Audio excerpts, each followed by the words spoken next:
Hello friends, स्वागत है अपने यूट्यूब चैनल एसएससी सॉल्यूशन पर। तो आज हम लोग एसएससी सीएचएसएल 7 अगस्त 2023 का थर्ड शिफ्ट का इंग्लिश का डिटेल सॉल्यूशंस आपको प्रोवाइड किया जाएगा, जो कि बेस्ट लॉजिक के साथ आपको प्रोवाइड किया जाएगा। तो हम लोग क्या क्या इस सेशन में सीखेंगे मेरे भाई, तो देखिए, जो ऑप्शन को मेरे भाई देखेंगे, हम लोग ऑप्शन के साथ साथ क्वेश्चन को भी लेते चलेंगे, क्योंकि मेरे भाई इंग्लिश में होता यह है कि क्वेश्चन को हम लोग देख कर मेरे भाई पढ़कर लॉजिक नहीं लगा सकते है ना मेरे भाई। उसके साथ साथ मेरे भाई ऑप्शन को भी देखना होता है कि कौन सा ऑप्शन सही होता है, कौन सा ऑप्शन गलती होगा। ऐसे ही सभी क्वेश्चन को देखते चलेंगे। देखिए, इस शिफ्ट में मेरे भाई पूछा गया क्वेश्चन है, जो पहले देख लेते हैं वो। देखिए, वोकैब से पूछा गया क्वेश्चन में भी 12 क्वेश्चन पूछा गया है। ग्रामर से 7 क्वेश्चन पूछा गया है। क्लोज टेस्ट से मेरे 5 क्वेश्चन है, जिसमें से 3 वर्ड वोकैब बेस्ड है ना, और 2 ग्रामर बेस्ड है। पैराजम्बल से 1 क्वेश्चन पूछा गया है। तो सबसे ज्यादा जो इम्पोर्टेंट पार्ट रहेगा मेरे भाई, वो वोकैब पार्ट रहेगा, है ना, और क्लोज टेस्ट। बाकी ग्रामर में भी क्या इजी रहता है, इसमें कोई, इसमें पैसिव रहता है, नरेशन रहता है, और इसमें करेक्ट स्पेलिंग रहता है ना। तो इसमें क्या आसान है। चलिए तो आते हैं फर्स्ट में, क्वेश्चन में आते हैं। देखिए, क्या बताना है, वन वर्ड्स बताना है। वन वर्ड्स बताना है, पढ़ते हैं क्वेश्चन को। A group of people typically with vehicles या एनिमल्स ट्रेवलिंग टुगेदर। यानी मेरे इतना समझ में आ गया, travelling together.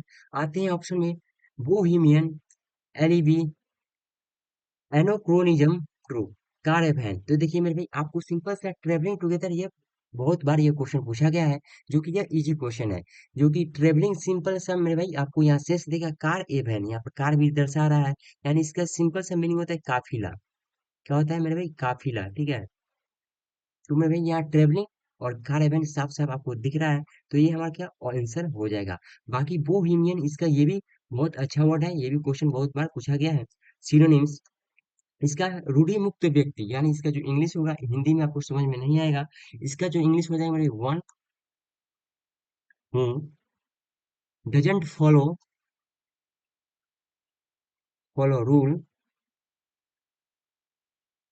Follow the usual rule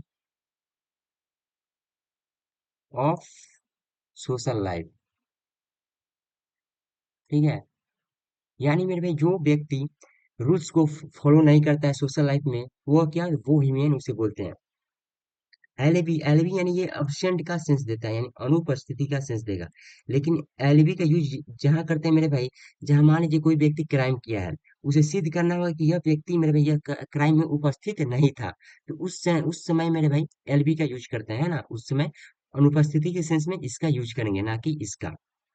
लेकिन यह अब्सेंट का सेंस देता है। देखिए, एनाक्रोनिज्म, यानी ये क्या होता है मेरे भाई, ये क्रोनोलॉजिकल टाइम बताता है। क्रोनोलॉजिकल टाइम ये बताता है, ठीक है। और कार वैन यानी काफिला, तो यही हुआ ट्रेवलिंग, सिंपल सा। आते हैं अगला क्वेश्चन में। तो ये क्वेश्चन नंबर 2 में सिनोनिम्स बताना है, किसका, तो सारकास्टिक। देखिए सारकास्टिक, अब देखिए सिंपल सा, आपको मान लीजिए मालूम नहीं है, तो फिर भी हम सिनोनिम्स बताना है, तो हम यह देखते हैं मेरे भाई कि इसके जो सेंटेंस में है, इसके अनुसार हम लोग समझ सकते हैं कि नहीं। Sometimes she passes remarks on everyone, यानी कह रहा है कि कुछ समय तक मेरे भाई, she passes sarcastic remarks on everyone. यानी सभी के पास मेरे भाई कुछ ना कुछ रिमार्क्स, यानी क्या होता है, दाग धब्बा, दाग मतलब आएगा रिमार्क्स। तो क्या हुआ, यह निगेटिव सेंस, आपको यह सेंटेंस पढ़िएगा, सी पासेस रिमार्क्स ऑन एवरीवन, यानी कुछ समय तक मेरे भाई क्या सभी के साथ, या क्या बोल सकते हैं कि अच्छा समय जो नहीं होता है, यानी नेगेटिव सेंटेंस यहाँ पर दे रहा है। पढ़िएगा तो मेरे भी आपको नेगेटिव सेंटेंस दिखेगा। तो ऑप्शन में आइएगा मेरे, कॉम्प्लीमेंट्री, ये क्या, प्रशंसा करना, ये पॉजिटिव हुआ, है ना। क्वाइट यानी जिसे होता है सर्टेन, है ना, सर्टेन निश्चित होना, इसका भी कोई सेंस नहीं है। हॉस्टाइल, ये भी क्या है, निगेटिव है। एक्सेप्शनल यानी एक्स्ट्रा ऑर्डिनरी, एक्स्ट्रा ऑर्डिनरी, ठीक है, एक्स्ट्रा ऑर्डिनरी, तो इसका भी सिंपल से मेरे भाई आते हैं ऑप्शन के अनुसार देखेंगे, तो ये नहीं होगा, ये भी नहीं होगा, ये भी नहीं होगा, ये भी नहीं होगा। तो हमें निगेटिव देखना था, जो कि निगेटिव क्या है, ऑप्शन नंबर सी में है, यही हमारा क्या हुआ, आंसर होगा। आते हैं अगला क्वेश्चन में। इसमें बताना है क्या, तो ग्रामर देखना है, ग्रामर कौन सा सही है, गलती है। देखिए, do you want to visit a zoo when you go to Ahmedabad. अब देखिए, डू है, डू का मेरे भाई सब्जेक्ट यहाँ पर है, वर्ब यहाँ पर है ना, हेल्पिंग वर्ब मेरे यहाँ पर इंट्रोगेटिव में काम कर रहा है। टू के बाद भी वन आता है, चलिए ठीक है, भी वन है। ये जू। अब देखिए ये जू देखना है मेरे भाई कि ये आर्टिकल जो है सही है कि नहीं, तो कैसे देखेंगे मेरे भाई, ठीक है, do you want to visit a zoo when you go to Ahmedabad. यानी मेरे भाई जब भी तुम अहमदाबाद गए थे, है ना, गए थे तो, नहीं गए थे नहीं, जाते हो, जब तुम अहमदाबाद जाते हो तो क्या विजिट करते हो मेरे भाई, क्या तुम विजिट करना चाहते हो जू को, तो कौन सा जू। एक जू मान लीजिए अहमदाबाद में कितना जू होगा मेरे भाई, एक तो जू होगा नहीं, बहुत ज्यादा जू होगा। तो सिंपल सा जो कोई व्यक्ति बोल रहा होगा विजिट करने के लिए, तो किसी स्पेसिफिक जू के लिए बात कर रहा होगा, है ना, कि ना कहीं मेरे भाई इतना जू है इसमें से कोई भी जू जाकर घूम के आना है, ऐसा नहीं होता मेरे भाई। जब भी हम लोग कहीं घूमने जाते हैं तो सिंपल सा तय करके जाते हैं कि मेरे भाई इस हमें जगह हमें जाना है ना, यानी इस जू में जाना है, तो इस जू ये क्या इतना सारा मेरे भाई जू में से ये डेफिनेट हो गया, डेफिनेट हो गया तो ये द का यूज लेगा, है ना, तो सिंपल यहाँ पर ए का यूज नहीं करेंगे, द का यूज करेंगे, ठीक है, जो कि ऑप्शन क्या होगा, ऑप्शन नंबर सी। आते हैं अगला क्वेश्चन में। इनकरेक्ट वर्ड देखना है मेरे भाई। ऑब्सोलेट यानी प्रचलित होता है ना। हेलुसिनेटिंग ये भी सही है। रीसाइलेंट ये सिंपल सा ये गलत दिख रहा है, RESILIENT, रीसाइलेंट ये सही है। एम्पलीफाइड भी ये क्या है, सही है। तो ऑप्शन नंबर सी यहाँ पर क्या हुआ, इनकरेक्ट वर्ड हुआ। आते हैं क्वेश्चन नंबर 5 में। Mahatma Gandhi is one of the complete leaders that the world has ever seen. अब देखिए इसमें क्या देखना है, अंडरलाइन सेगमेंट, तो हमें ये देखना है टू कंप्लीट। कंप्लीट यानी क्या, पूरा। ठीक है, ऑफ्टन और ऑफ्टन मेरे भाई, honest and again, open and above, open and above, out and out. देखिए तो ऑफ्टन एंड ऑफ्टन मतलब हो जाएगा मेरे भाई क्या, ऑफ्टन मतलब है बार बार। सिंपल से आपका वर्ड मीनिंग आपको मालूम होना चाहिए। ऑनेस्ट एंड अगेन मतलब हो जाएगा कभी कभी, जो कि ये मेरे भाई क्या फ्रेज के रूप में ये कार्य करता है। अगर फ्रेज के रूप में देखिएगा, देखिएगा तो ये बहुत बार पूछा गया है कि आउट एंड आउट का फ्रेज जो होता है वो कम्प्लीटली होता है। आउट एंड आउट का जो फ्रेज होता है कम्प्लीटली होता है, तो सिंपल सा इसमें भी ये लॉजिक पूछा गया है। तो आउट एंड अगर फ्रेज आपको याद होगा तो आउट एंड आउट सिंपल सा मार दीजिएगा। बाकी आप यहाँ हिंदी के अनुसार मेरे भाई सेंस करके चल सकते हैं। देखिए ओपन एंड अबव बोर्ड होता है मेरे भाई ईमानदार और सीधा, है ना, ईमानदार और क्या होगा, सीधा।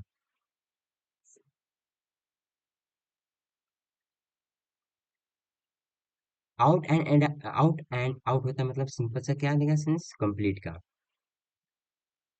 है ना, जो कि ऑप्शन क्या होगा, ऑप्शन में डी होगा। आते हैं अगला क्वेश्चन में। क्वेश्चन नंबर 6 में देखना है, एंटोनाइम्स बताना है किसका, नॉन इंटिमिडेटिंग। नॉन इंटिमिडेटिंग का हमें एंटोनाइम्स बताना है। तो देखिए आते हैं मेरे भाई, पहले ऑप्शन में आएंगे तो क्वाइटेड, ट्रैंक्विल यानी शांत होना, फॉर्मिडेबल, हग, हग मतलब क्या होता है, बड़ा। तो देखिए मेरे भाई जो इसका आपका सिंपल सा आपका मीनिंग यहाँ पर मालूम होना चाहिए कि नॉन इंटिमिडेटिंग मतलब होता है डर ना लगना, है ना, डर ना लगना। इसका एंटोनाइम्स बताना है सिंपल सा, तो क्या होगा मेरे भाई, फॉर्मिडेबल, यानी कहीं ना कहीं ये बढ़िया क्वेश्चन था मेरे भाई। सिंपल सा क्वाइट, क्वाइट मीनिंग हो जाएगा आपका क्या, तो बैलेंस करना, है ना, बैलेंस करना। ये बढ़िया क्वेश्चन था मेरे भाई। ट्रैंक्विल मतलब होता है आपका शांत होना, है ना, पीसफुल या काम हो जाएगा। एंड फॉर्मिडेबल मतलब हो जाएगा, मतलब क्या एंटोनिम्स बताना है, तो सिंपल से ये क्या, डर लगना यानी भयभीत होना, डर लगना। एंड हग मतलब होता है क्या, विशाल। तो क्या होगा, ऑप्शन नंबर सी होगा। चलिए ठीक है, आते हैं अगला क्वेश्चन में। क्वेश्चन नंबर 7 में बोला गया है, he got appreciations from every people in a country and abroad। यानी मेरे भाई ये क्या चेंज करना है, इतना अंडरलाइन सेगमेंट है, इसे हम लोग देखना है कि कौन सा सही होगा ऑप्शन के अनुसार। देखिए चारों में मेरे फ्रॉम फ्रॉम फ्रॉम फ्रॉम है, ठीक है, वन वन वन वन है, देखिए एंड है, या है, और है, और एंड है। देखिए इसमें क्या होगा मेरे भाई, तो इसमें क्या चेंज किया है, देखियो एवरी पीपुल की जगह क्या किया है मेरे भाई, एवरी पीपुल की जगह वन एंड ऑल लाया है ना, इतना मेरे भाई इसके अनुसार लाया है। चलिए ठीक है, यानी वन एंड एवरी वन, देखिए एवरी पीपुल हम लोग नहीं लिख सकते, एवरी पीपुल हम लोग नहीं लिख सकते, एवरी वन होता है, एवरी वन इसके बराबर होता है मेरे भी क्या, इसका फ्रेज जो होता है आपका वही सिंपल सा वन, एंड ऑल होता है, इसी का फ्रेज होता है, यानी दोनों क्या होता है, ये इक्वल होता है। एवरी वन की जगह मैंने वन एंड ऑल यहाँ पर लिख दिया, चलिए ये इससे कोई ज्यादा डिफरेंस नहीं होगा। आते हैं अगला में। तो इन है, इन है, इन है, तो इसमें देखिए इन नहीं है, तो देखिए यहाँ पर इन था, यानी प्रीपोजिशन तो आएगा ही आएगा, है ना। अब देखिए इन ए कंट्री एंड, मेन जो टॉपिक था मेरे भाई इतना कुछ भी नहीं था इसमें, है ना, इसमें इस क्वेश्चन को करने के लिए मेरे भाई, from every people in a country and abroad. अब देखिए ये कंट्री है, अब देखिए कंट्री तो बहुत सारा होता है ना, वर्ल्ड में बहुत सारा कंट्री है, तो देखिए बहुत सारा कंट्री है। अब क्या इसमें देखेंगे कि ए का यूज कब करते हैं मेरे भाई, मान लीजिए आप इन कंट्री कंट्री में से, इन सारी कंट्री में से किसी भी आप कंट्री की बात कर रहे हैं, तब आप ए का यूज कर सकते हैं। लेकिन इन सभी कंट्री में से किसी एक कंट्री के लिए बात कर रहे हैं कि भाई इसी के देश के लिए हम बात कर रहे हैं, तो यहाँ डेफिनेट हो जाएगा, इसके लिए आपको द का यूज करना होगा। यानी आप देखिएगा, he got appreciation from every people in a country and abroad, यानी एवरी पीपल यहाँ पर यूज किया गया है, यानी किसी देश के लोग होंगे, यानी उस देश के पर्टिकुलर पर्टिकुलर पीपल होंगे जो उस देश में रहते होंगे, यानी वह देश क्या हुआ, स्पेसिफिक हो गया, डेफिनेट हो गया। तो मेरे भाई यहाँ पर ए का यूज नहीं करेंगे, क्या द का यूज करेंगे, ठीक है। जो ऑप्शन क्या होगा, ऑप्शन नंबर ए होगा। आते हैं अगला क्वेश्चन में। एट में बोला गया एंटोनिम बताना है किसका, ट्रांजिएंट का है। तो इसका तो सिंपल सा है, क्या होता है, क्षणिक, है ना, यानी क्षणिक होता है। आएंगे ऑप्शन में एंटोनिम्स बताना है।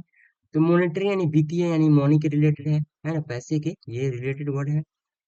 टेम्पोररी यही इसका सिनोनिम्स हो जाएगा, है ना, तो हमें क्या एंटोनिम बताना है। मटेरियल तो ये पदार्थ होगा, मैं इससे कोई नहीं। परमानेंट ये मेरे क्या होगा, ऑप्शन नंबर डी होगा, जो क्या होता है, परमानेंट होता है। आते हैं क्वेश्चन नंबर 9 में। अब देखिए इसमें क्या है, ग्रामर इसमें भी देखना है।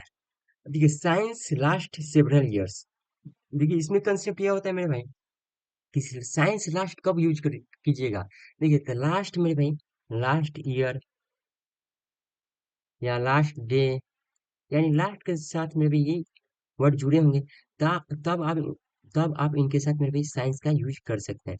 लेकिन लेकिन मेरे भाई अगर फोर का यूज करना है, ज्यादातर मेरे भाई यहाँ पर फोर का यूज होता है, जैसे last a year, last a year, है ना।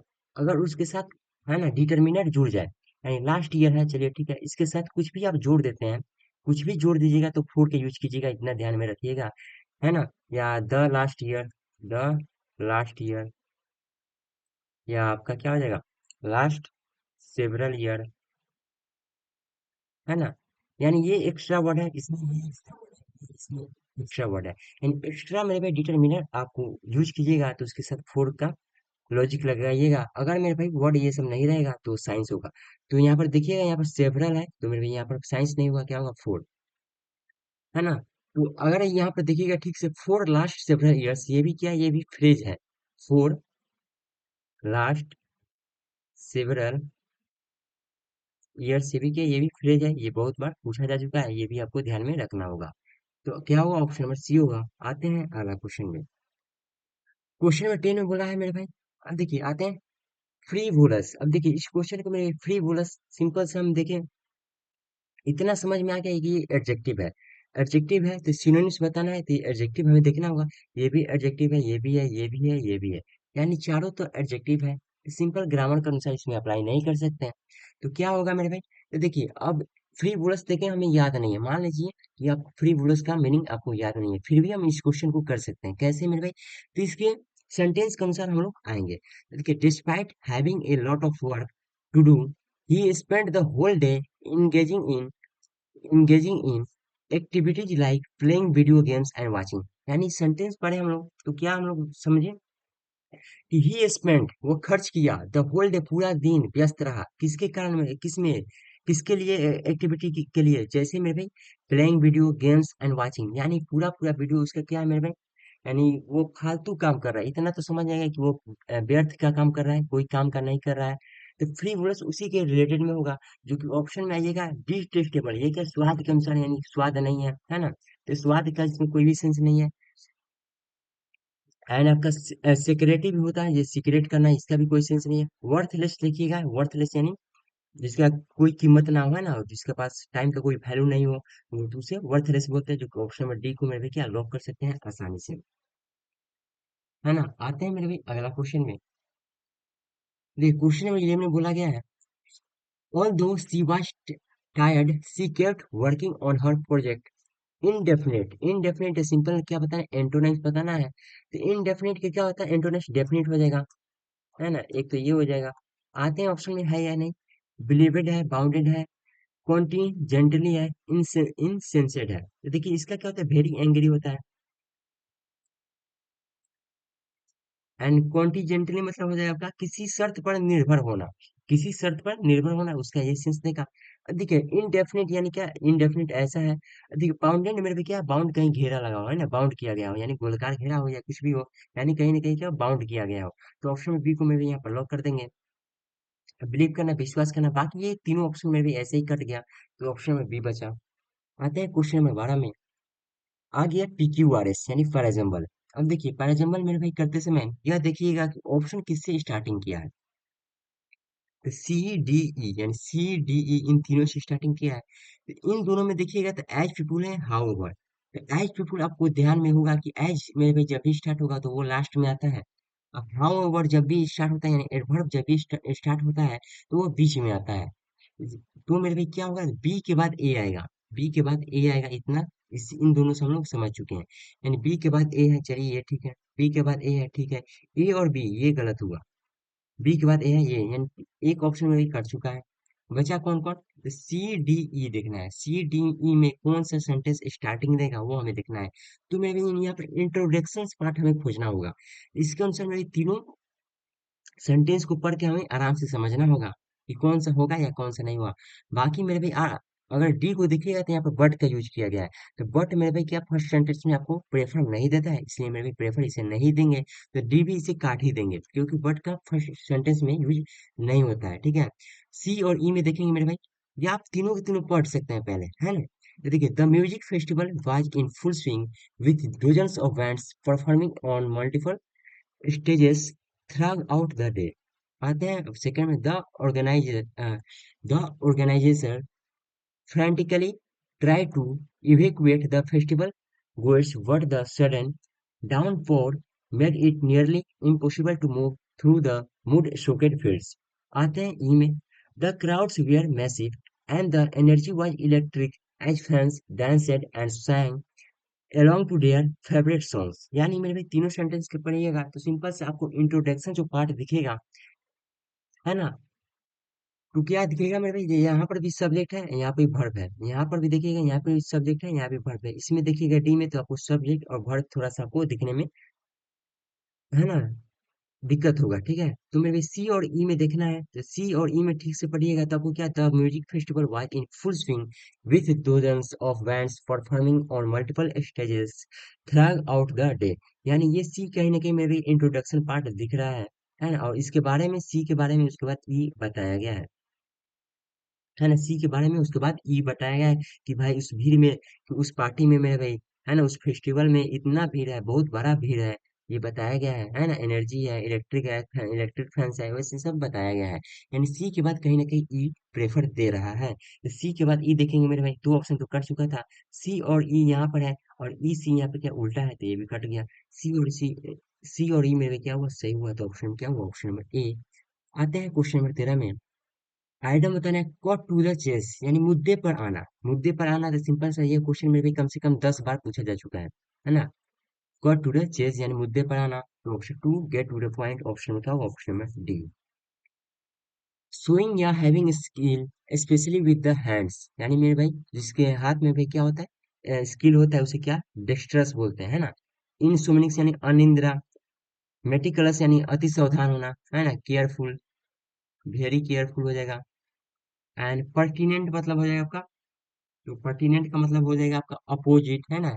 ये ओ डबल पी नहीं, APPOSIT, इसका मीनिंग होता है योग्य होना, एलिजिबल हो जाएगा, ठीक है। तो क्या होगा, ऑप्शन नंबर ए होगा। आते हैं इन सोमनिक यानी स्लीपिंग का सेंस देगा, है ना, नॉट स्लीपिंग। 15 में आता है सिनोनिम्स बताने किसका, इरुडाइट। इरुडाइट मेरे पे बहुत ज्यादा यूज किया गया वर्ड है। इरुडाइट मतलब होता है पांडित्य, पांडित्य यानी बहुत पढ़े लिखे लोग, यानी जिसके पास नॉलेज बहुत ज्यादा हो, यानी सिंपल सा नॉलेजेबल होगा। ऑप्शन क्या होगा, ऑप्शन नंबर थ्री। इग्नोरेंट करना यानी इग्नोर करना, है ना। अनैबी मतलब हो जाएगा, सिंपल तो ये थे आपका सिंपल सा है, इसका कोई ज्यादा दिक्कत नहीं है। अनैबी मतलब हो जाएगा आपका क्या, भोला भाला। क्या होगा, भोला भाला।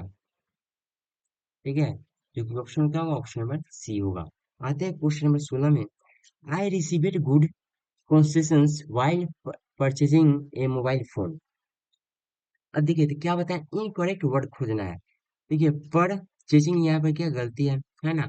वाइल भी गलती है, रिसीवेड भी गलती है, तो क्या सही है, कौन सेशन में भी क्या सही है, जो कि ऑप्शन क्या होगा, ऑप्शन नंबर ए होगा। आते हैं क्वेश्चन नंबर 17 पर। एक्टिव वॉइस देखना है मेरे भाई। तो क्या यहाँ पर पैसिव बाई है, तो पैसिव गिवन है, यानी विल बी गिवन है, यानी विल बी भीतरी गिवन है। तो हमें एक्टिव में क्या देखना होगा मेरे भाई, will plus v one. Will plus v one किसमें है, इसमें है, इसमें नहीं है, इसमें है, इसमें है। अब क्या गिवन है, द अदर डिटेल्स है ना, यानी ऑब्जेक्ट में ये होना चाहिए, द अदर कंसर्नेड डिटेल्स। ये मेरे भी क्या एक्स्ट्रा यहाँ यहाँ वाला ये घुसा दिया है, तो ये भी गलत हुआ। द मेरे भी इसमें नहीं है, ये भी गलत हुआ। द यहाँ पर है, तो ऑप्शन क्या, ऑप्शन नंबर डी हो गया। आते हैं क्वेश्चन नंबर 18 पर। An inquiry is demanded by us, यानी मेरे भी अस है, तो ऑब्जेक्ट क्या है, अस है, तो यानी सब्जेक्ट क्या होगा, वी होगा, वी सभी में है। अब देख सिंपल से इज है, यानी मेरे भाई, और पेसिव में ये क्या है, पेसिव सेंटेंस है। तो हमें क्या देखना है, हमें प्रेजेंट इंडेफिनिट टेंस में जाना होगा। तो ये कंटिन्यूअस है, ये मेरे भाई क्या है, ये आपका मॉडल में आ गया, ये मेरे भाई क्या फ्यूचर में आ गया, जो कि इंडेफिनिट कौन है, तो ऑप्शन नंबर डी है। आते हैं क्वेश्चन नंबर 19 पर। In order to enhancing their reputations, company are investing a lot of money in social initiatives। यानी क्या बताना है, अंडरलाइन सेगमेंट देखना है। अरे टू देखे मेरे भाई, टू किया गया, टू के बाद क्या होता है हमेशा मेरे वी वन, टू के बाद वी वन होता है। तो क्या होगा, हैव, इनहेंसिंग नहीं हो, गलत हुआ, है भी गलत हुआ, तो इनहेंस टू के बाद वी वन क्या है, ऑप्शन नंबर बी है, यही हमारा क्या वो आंसर होगा। देखिए प्री पोजिशन के बाद मेरे भाई क्या आता है, आईएनजी फॉर्म आता है। और टू में भाई अगर V1 रहेगा यानी वर्ब जैसे दिखेगा, तो आपका V1 रहेगा, है ना। टू प्लस आपका नाउन और प्रोनाउन आ गया, तो क्या आईएनजी के रूप में आएगा, है ना, जो कि ऑप्शन क्या होगा, ऑप्शन नंबर बी है। आते हैं क्वेश्चन नंबर 20 पर। After working so much in the field yesterday did you took a break. क्या देखना है, ग्रामर। अरे देखिए आफ्टर है प्रीपोजिशन, आफ्टर निर्णय कंजक्शन का रूप में कार्य कर सकता है ना, या आपका प्रीपोजिशन के रूप में। तो आपका कंजक्शन के रूप में कार्य करेगा, तो यानी सब्जेक्ट चाहिए, तो सब्जेक्ट तो इसके पास है नहीं आफ्टर के पास, यानी यह मेरे भाई प्रीपोजिशन के रूप में आया है, यानी उसके आने से मेरे प्रीपोजिशन प्लस आईएनजी आता है, जो कि ये भी सही है, ये भी सही है। सो much in the field yesterday यानी पास्ट में है। चलिए, I did you took a break. अब देखिए डिड का सिंपल क्या होता है, डिड, डिड डू, डज के बाद क्या था मेरे भी वी वन आता है, जो कि ऑप्शन के यहाँ पर क्या होगा, टेक होना चाहिए था। तो कौन होगा, ऑप्शन में डी होगा। आते हैं क्वेश्चन नंबर 21 पर। अभी कंप्रीहेंशन आ गया मेरे भाई। तो देखिए कैसे करेंगे हम लोग, जब भी कंप्रीहेंशन आए मेरे भाई, तो पहले आप लोगों को सेंटेंस को यानी कंप्रीहेंशन को आपको समझना होता है कि किस प्रकार मेरे भाई वो कंप्रीहेंशन पैसेज आपको गिवन है, किस टॉपिक पर गिवन है। तो पहले हम लोग मेरे भाई पढ़ेंगे। आते हैं। When Mr. Smith went to a restaurant one day, he left his coat near the door. There was dash in the pockets when he left it, so he was very surprised when he took his coat after his meal and found the full of jewelry. ठीक है? There was a waiter near the door, so Mr. Smith said to him, "Somebody has made a mistake. He has put some in my coat. Take it, and when he comes back, give it to him." The waiter took it and went away. Suddenly another man came in with a just like Mr. Smith. "I am sorry," said the man. "I made a mistake. I took your coat and you have got mine. Please give me my coat and jewelry." Mr. Smith answered, "I gave the jewelry to the waiter. He will give it to you." Mr. Smith called the manager of the restaurant, but the manager said, "We have waiters here. We have only waitresses. You gave the jewelry to a thief," shouted the other man. "I shall send for the police." Mr. Smith paid the man of paid the man a lot of money for the jewelry। यानी मेरे भाई क्या sentence हम लोग पढ़ चुके हैं, इससे हम लोग मेरे भाई इतना समझ में आ गया, ये कहीं ना कहीं क्या है, स्टोरी बेस्ड पैसेज है यानी स्टोरी पर बनाया गया है। तो देखिए आएंगे हम ऑप्शन कौन सा, इतना समझ में आ गया कि ये एक पर्सन है मेरे भाई रेस्टोरेंट के पास गया है, अपना कोट रखा है ना, कोट में क्या आ गया मेरे भाई, किसी दूसरे व्यक्ति ने उसके कोट में कुछ रख दिया है ना, तो वो क्या सरप्राइज हो गया। फिर आगे आगे बात मेरे भाई चला है, तो आते हैं। ठीक है, when Mister Smith went to a restaurant one day, यानी मेरे रेस्टोरेंट एक दिन गए थे कौन, तो Mister Smith. He left his coat near the door, यानी दरवाजे के पास में भी कोट छोड़ दिए थे। There was in the pockets when he left it, अब there was dash in the pockets when he left it, है ना। जब मेरे उन्होंने रखा था तो उसके कोट में वहां पर उसके पॉकेट में क्या था, तो कुछ भी नहीं था, कॉइन्स था, एनीथिंग था, समथिंग था।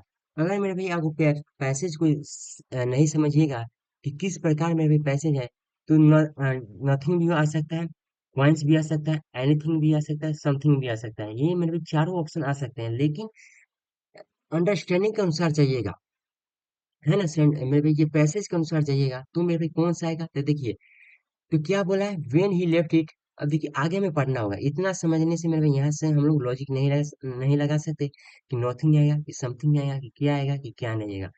देखिए आगे जाते, so he was very surprise, surprise क्या क्यों हुआ मेरे भाई, when he took his coat after his meal, यानी खाना खाने के बाद, and found the full of jewellery, यानी मेरे भाई वो सरप्राइज हो गया कि उसके कोट में मेरी ज्वेलरी क्या है, फुल है। यानी वो सरप्राइज क्यों क्यों हुआ होगा, क्योंकि मेरे उसके पॉकेट में कुछ नहीं था, है ना।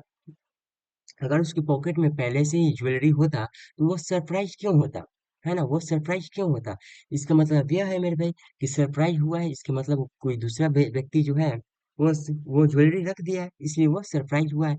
यानी मेरे there was nothing in the pockets left it, यानी जब वो वहां पर रखा हुआ था उसके पॉकेट में कुछ नहीं था, इसका सेंस आएगा, है ना। आगे बढ़ने पर ये सेंस देगा। ये आपको पूरा पैसे समझने के बाद आप यहाँ पर लॉजिक लगा सकते हैं कि उसके कोट में मेरे भाई कुछ भी नहीं होगा, है ना। तो so he was very surprised when he took his coat after his meal and found the full of jewellery. Second में आते हैं मेरे भाई, सेकंड में फुल ऑफ ज्वेलरी, तो क्या, तो फुल ऑफ ज्वेलरी किससे मेरा भाई, बॉक्स से, पैकेट से, कोट से नहीं भाई, पॉकेट में फुल ऑफ ज्वेलरी उसका भरा हुआ था, जो कि ऑप्शन नंबर क्या हुआ, ऑप्शन नंबर थ्री। ये तो टू में भी इजिली सॉल्व हो गया। आते हैं क्वेश्चन नंबर थ्री में।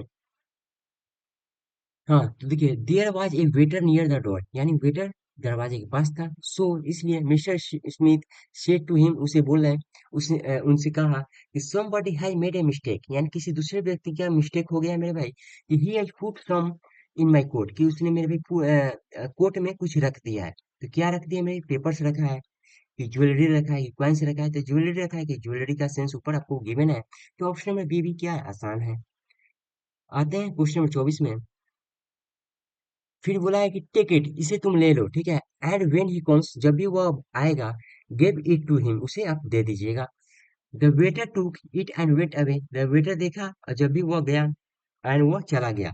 सडनली यानी अचानक, अनदर मैन, दूसरा व्यक्ति जो मेरे ज्वेलरी रखा था पॉकेट में भूल से, came in with a dash just like mister Smith, यानी जस्ट लाइक, यानी मिस्टर स्मिथ को जैसे ही देखा उसने क्या बोला कि another man came in with a, another man came in with a coat just like, तो क्या पैकेट बॉक्स एनवलप, ये सिंपल से तीनों कट गया, तो ये भी क्या, ये भी इजी क्वेश्चन था, है ना। क्वेश्चन 24 भी क्या आसानी से फिलअप कर सकते हैं, इसमें कोई भी ज्यादा सेंस नहीं है।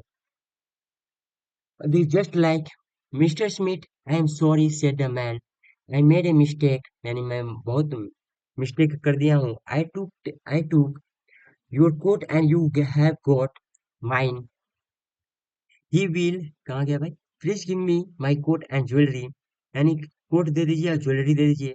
Mister Smith answer, Mister Smith जवाब देते हैं, I give the jewellery to the waiter, मैंने ज्वेलरी मेरे भाई, कोट तो मेरे पास है लेकिन ज्वेलरी मेरे भाई वेटर को दे दिया है। He will give it to you, वह आपको दे देगा। चलिए ठीक है। Mister Smith called the manager, Mister Smith जो है मेरे मैनेजर को बुलाया है, ऑफ द रेस्टोरेंट, यानी रेस्टोरेंट के मैनेजर को। बट द मैनेजर सेड, लेकिन मैनेजर ने कहा, वी हैव वेटर शेयर, यानी वी हैव वेटर शेयर्स। देखिए इससे में भी लॉजिक नहीं लगा सकते कि क्या वो है ना, कि सम होगा, फ्यू होगा, कि मैनी होगा, कि नो होगा, कुछ भी बोल सकता है कि मेरे भाई, कि मेरे पास कुछ वेटर्स हैं, अभी फिलहाल में अभी सभी नहीं है, है ना, कि या कोई भी वेटर्स नहीं है, यही बोल सकता है, बहुत ज्यादा बोल सकता है। तो आगे आते हैं आगे, we have only waitresses, यानी मेरे भाई हम लोग क्या है, वेटर रेस, मेरे भाई हमारे पास कोई भी वेटर नहीं है, हम ही लोग काम करते हैं यहाँ पर। इससे मेरे भाई, इससे आ गया सेंटेंस। फिर क्या, you gave the jewellery to a thief, आपने मेरे भाई चोर को ज्वेलरी दे दिया है। यानी मेरे भाई यहाँ पर जो पांच में आएंगे, we have no waitresses, यहाँ पर ज्यादा प्रेफर देगा क्योंकि वेटर नहीं होगा, है ना, वेटर नहीं था। यहाँ भी वो मैनेजर भी बोला है कि भाई हम लोग के पास वेटर नहीं है, हम लोग वेटर रेस है। यू हैव गिव द, आपने ज्वेलरी जो है चोर को दे दिया है, यानी नो का सिंपल सा ऑप्शन में डी लॉक कर देंगे। शूटेड ऑफ अदर मैन, यानी दूसरे व्यक्ति पर चिल्लाया कि आई शैल सेंड फॉर द पुलिस, मैं आपको पुलिस के लिए भेजूंगा। Mister Smith paid the man a lot of money for the jewellery, उस ज्वेलरी के लिए बहुत ज्यादा पैसा मिस्टर स्मिथ को पेड करना पड़ा, है ना, जो कि ऑप्शन का ऑप्शन में डी। तो उम्मीद करते हैं मेरे दोस्त, कंसेप्ट अगर आपको अच्छा लगा हो तो चैनल को जरूर से जरूर सब्सक्राइब कीजिएगा, कमेंट बॉक्स में अवश्य बताइएगा कैसा कंसेप्ट लगा हो। मिलते हैं अगले सेशन में, तब तक के लिए जय हिंद जय भारत।